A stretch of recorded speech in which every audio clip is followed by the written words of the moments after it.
Sahabat YouTuber, kali ini di video ini saya akan mencoba untuk mengangkat profil salah seorang penulis yang cukup populer di Kalimantan Selatan.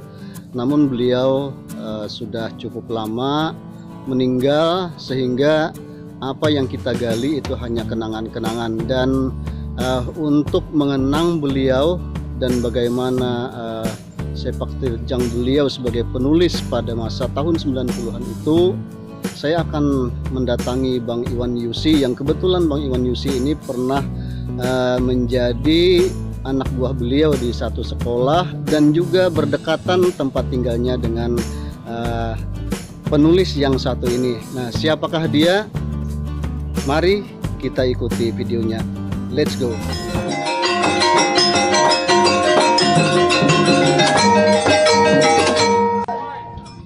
Assalamualaikum warahmatullahi wabarakatuh, Bang Iwan Yusi.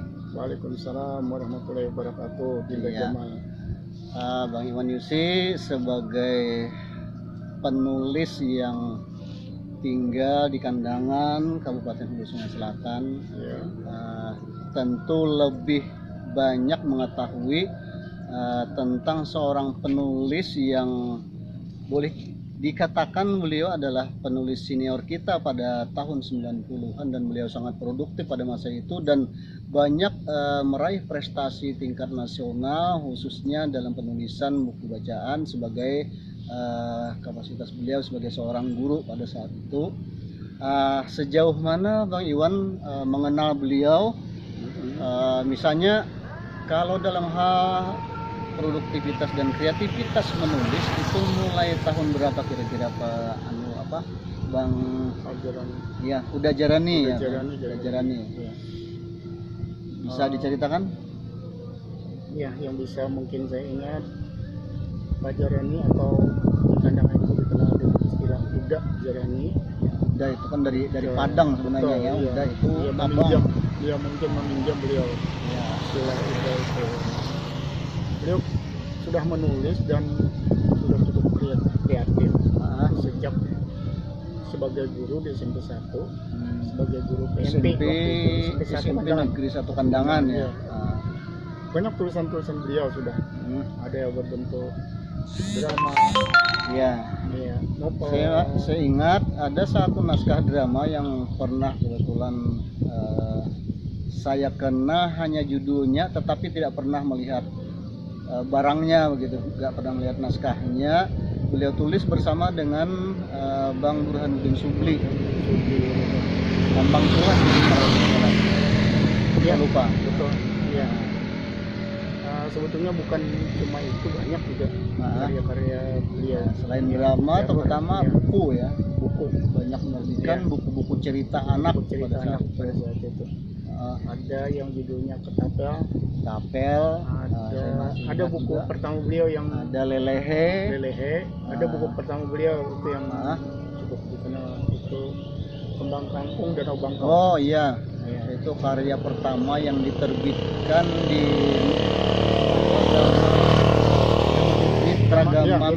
Mitragama Media Yogyakarta. Iya. Kambang Kangkung Danau Bangkau ya, Kangkung Danau Bangkau. Ya, itu yang cukup populer ya pada saat itu, salah satu karya beliau. Iya, betul.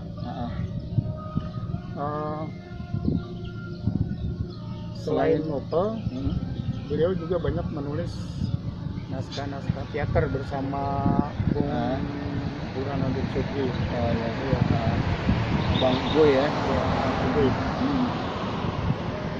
Selain untuk masalah tulis menulis ini, karena Bang Iwan kan sama-sama tinggal di Kandangan, tentu mungkin apalagi pernah menjadi anak buah beliau di satu sekolah pada saat itu. Beliau sebagai kepala SMP 5 Kandangan pada saat itu. Nah, selama pergaulan itu apa sih yang menarik bagi Bang Iwan yang mungkin bisa kita jadikan sumber motivasi kita, sumber inspirasi kita di dalam hal dunia tulis menulis? Yang jelas beliau adalah orang yang banyak memberi support, pada inspirasi ini penulis pada kita sendiri. Oh, ya. Jadi kita Beliau mungkin menganggap sebagai junior. Iya. Kita begitu sangat berminat menulis itu karena beliau. Jadi beliau bukan cuma berinspirasi memang dari beliau. Iya betul. Beliau yang memberikan motivasi, teknis-teknis menulis, bagaimana kiat-kiat menulis yang bagus, khususnya di sastra bagaimana. Jadi ada ilmunya. Ada ilmu dekat dengan beliau. Ya. Untuk teknis penulisan khususnya. Ya, kiat-kiat menulis, kiat-kiat menulis yang baik. Kemudian bagaimana cara membagi waktu mungkin. Dan saya teringat tahun 2004 ketika Arus Sastra Kalimantan Selatan yang pertama dilaksanakan di Kabupaten Hulu Sungai Selatan. Itu kan kebetulan kita bertandang ke rumah beliau pada saat itu. Dan saya ingat beliau sebentar lagi akan menunaikan ibadah haji. Pada saat itu ketika kita senja hari bertandang ke rumah beliau mengkhususkan diri untuk menemui kita, untuk menemani kita sebagai tamu. Sementara tamu-tamu yang lain, kedatangan pas mau berangkat haji itu kan banyak berdatangan tamu, itu malah istri beliau saja yang melayani gitu. Itu luar biasanya beliau ini kepada penulis-penulis yang lebih muda, apalagi kebetulan kita memang jarang bertemu. Saya sendiri untuk penulisan buku bacaan kalau tidak salah belum pernah bareng beliau dipanggil ke Jakarta. Tapi selalu ini selisih gitu. Ketika beliau berangkat saya tinggal gitu. Saya berangkat beliau tinggal. Tahunan gitu ya.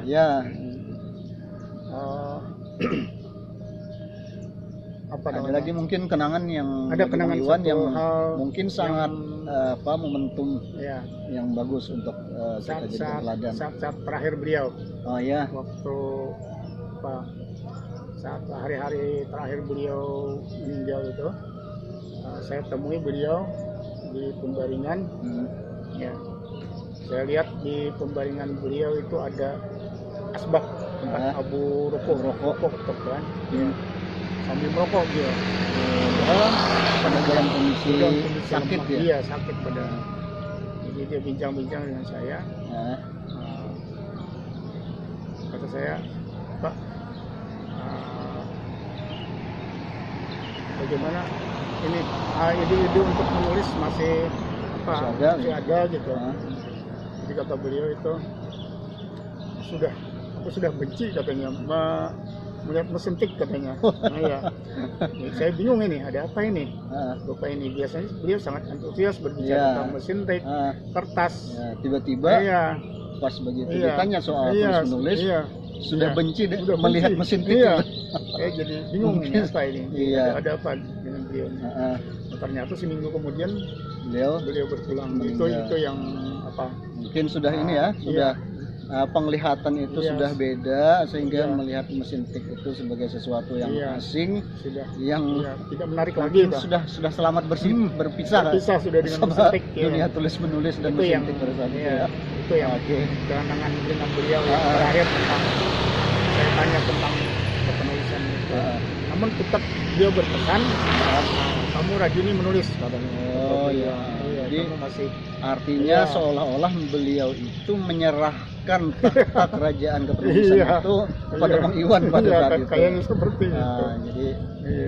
Jadi itu barangkali sedikit kenangan. Sahabat sekalian, kami ingin mengenalkan kembali bagaimana sepak terjang seorang Uda Jarani atau yang nama asli beliau adalah Haji Jarani IM, yang sudah banyak menulis buku di tahun 90-an yang cukup terkenal, tetapi bagi generasi muda apalagi khususnya di Kalimantan Selatan itu banyak sekali penulis-penulis muda sekarang ini yang tidak mengenal beliau. Karena itulah saya sangat tertarik untuk mengenalkan kembali bagaimana sosok beliau sebagai seorang penulis Banua yang bisa kita jadikan inspirasi dan motivasi penulisan.